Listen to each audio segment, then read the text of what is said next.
All right, folks. So last week we talked a little bit about using that two-tier structure to do a rhetorical analysis paragraph. Today, I want to show you how we can take that same concept, but when we're just focusing on one big idea or symbol or concept that we really feel came through. And so it's not necessarily something we're seeing a pattern for, but it's clearly a choice maybe that we saw at the beginning or the end, or sometimes in the middle. That feels like a really crucial shift.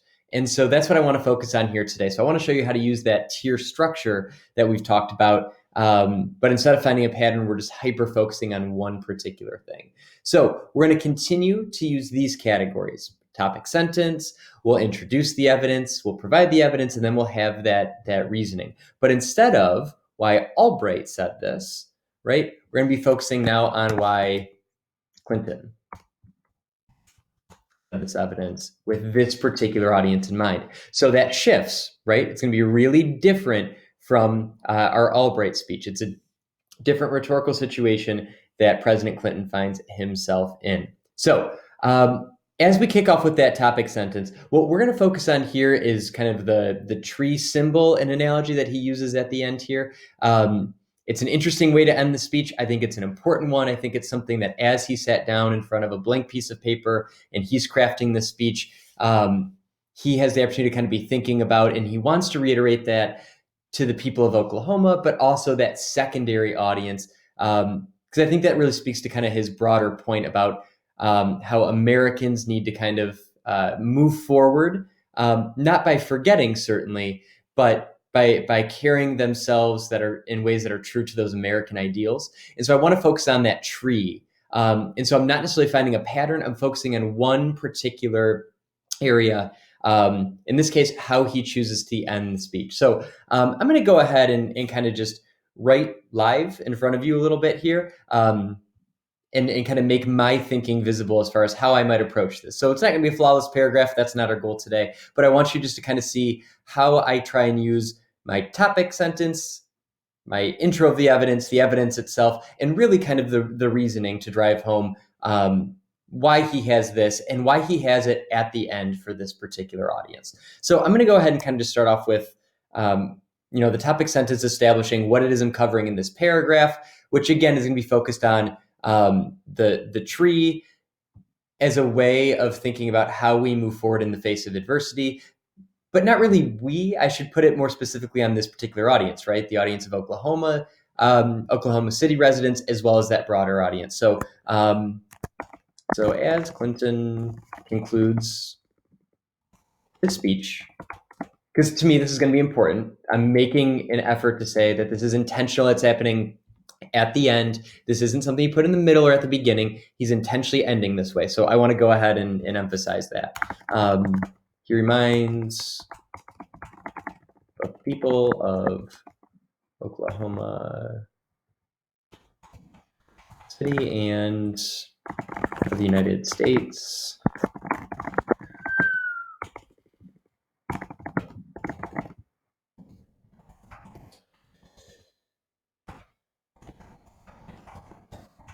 I didn't necessarily mention the tree here. I guess I could if I wanted to go back, but I'm going to establish that here. To me, the tree kind of speaks to the strength and the adversity. So I don't know if I need it, but I better establish it next if I'm not going to have it here.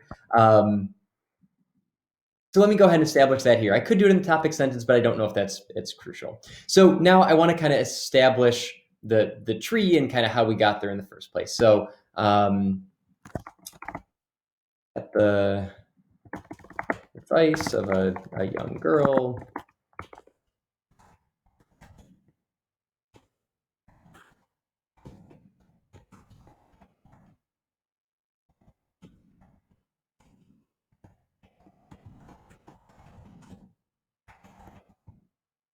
just honor the victims. I guess it was to honor the children who were victims. Terrorist attack.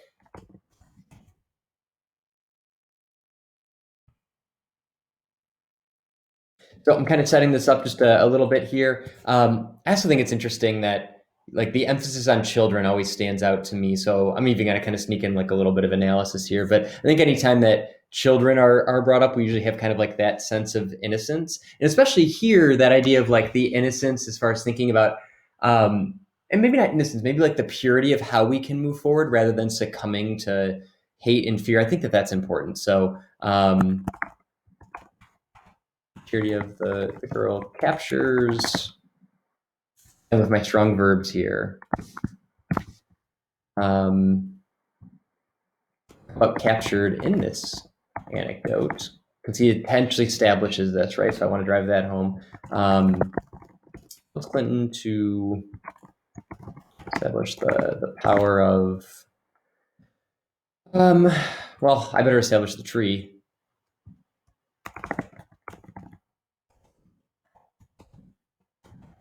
Symbol, so the symbolic tree.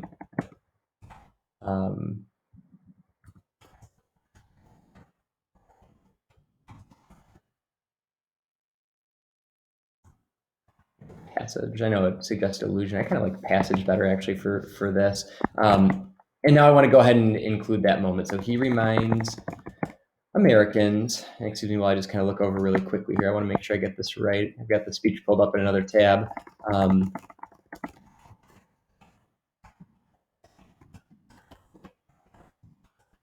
Okay.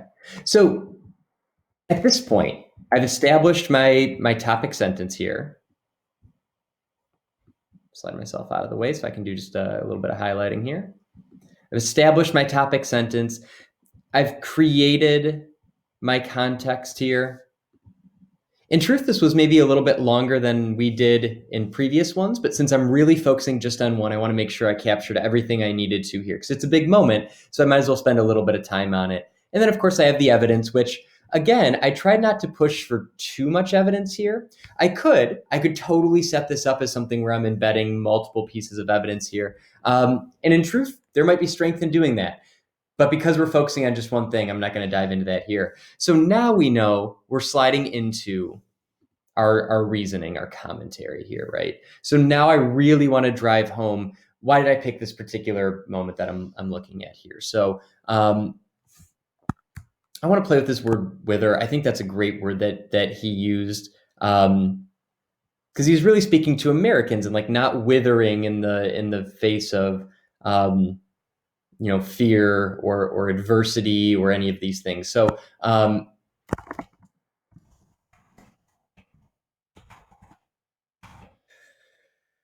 so we'll do,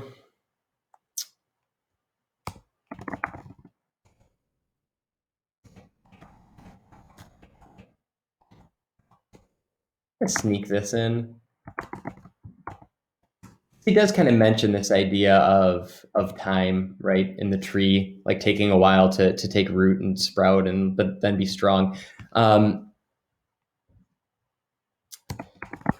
So what is it that he's doing here, right? Or why is he doing that? We want to come back to the why or the how it moves his argument forward. So I'll say that this is Clinton's plea, because I want to get back to what he's trying to accomplish, that he's trying to get Americans to shift their thinking away from fear and instead towards moving forward with that like common American strength that we can have. So so Clinton's plea to remain strong, patient, and well, now this is getting a little worried. How about I do this? To remain strong, a little parallel structure, patience, to remain true. We've kind of been talking about like that American ideal. So to our American ideals.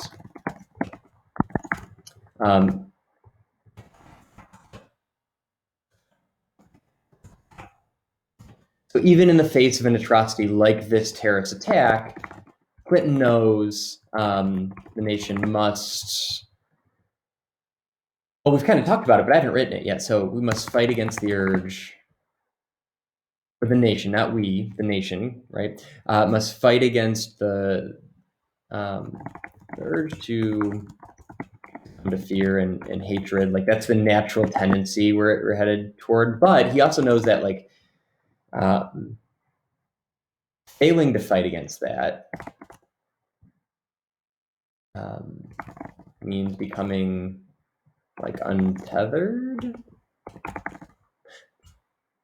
Go back to our tree analogy. Here we go. Untethered is actually a great word, but let's do uprooted. Let's keep our tree theme going here.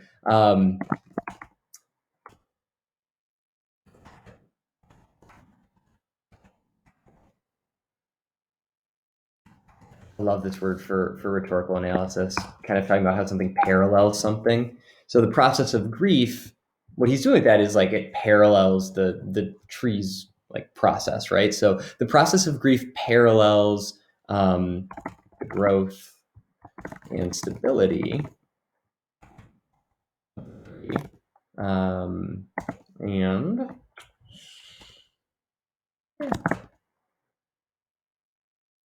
I want to reinforce here what I'm kind of struggling with in this moment. I kind of want to reinforce the fact that he's ending the speech this way. He didn't put it in the beginning. He could have.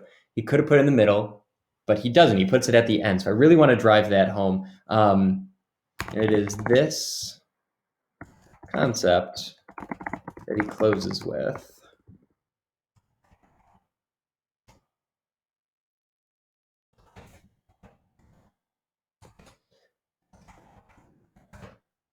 Rooted and patient.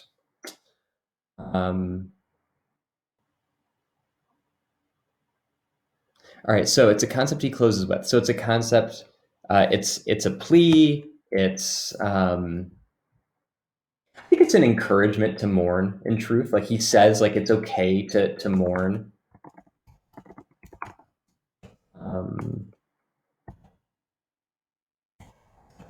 Lost. So it's a plea. It's an encouragement.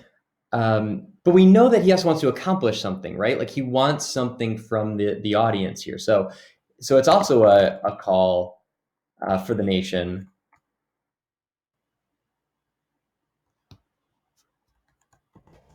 Continue living lives that are rooted. I don't know. I'm kind of reinforcing that almost too much. I'll just say grounded. Lives that honor the victims. So now I've really kind of focused the second half of my paragraph, the majority of my paragraph in truth, on the reasoning here. As I look back over this, I like how this came together overall.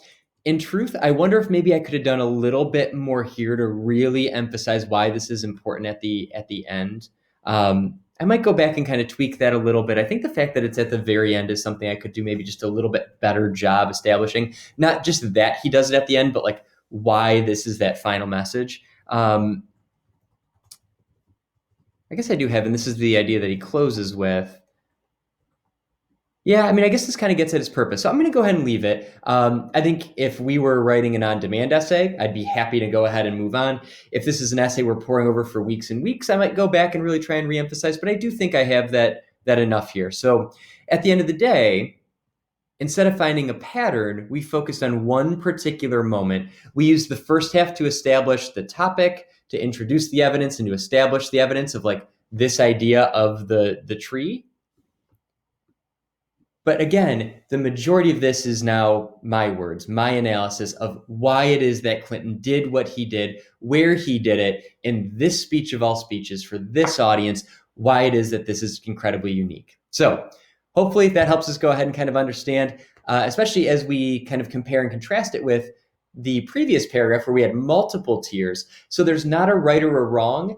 You just need to decide, is this something that truly stands on its own, or is it something that is strengthened because it's a pattern that we see over and over? If it's a pattern, we want to go ahead and demonstrate that through 2 or 3 pieces of evidence. If it's something that stands alone, that's fine. But we need to make sure that it's a little bit beefier of a paragraph here and that our words really come through. And when in doubt, pay attention to why it is where it was placed, why it's at the end in this case, or why it's in the beginning, or why it's in the middle and how that shifts, whatever it is. I think that's a great thing to play with, especially if it's one big idea. All right, folks. So now you have a chance to try your own hand at this, focusing on one big idea rather than a pattern. Best of luck.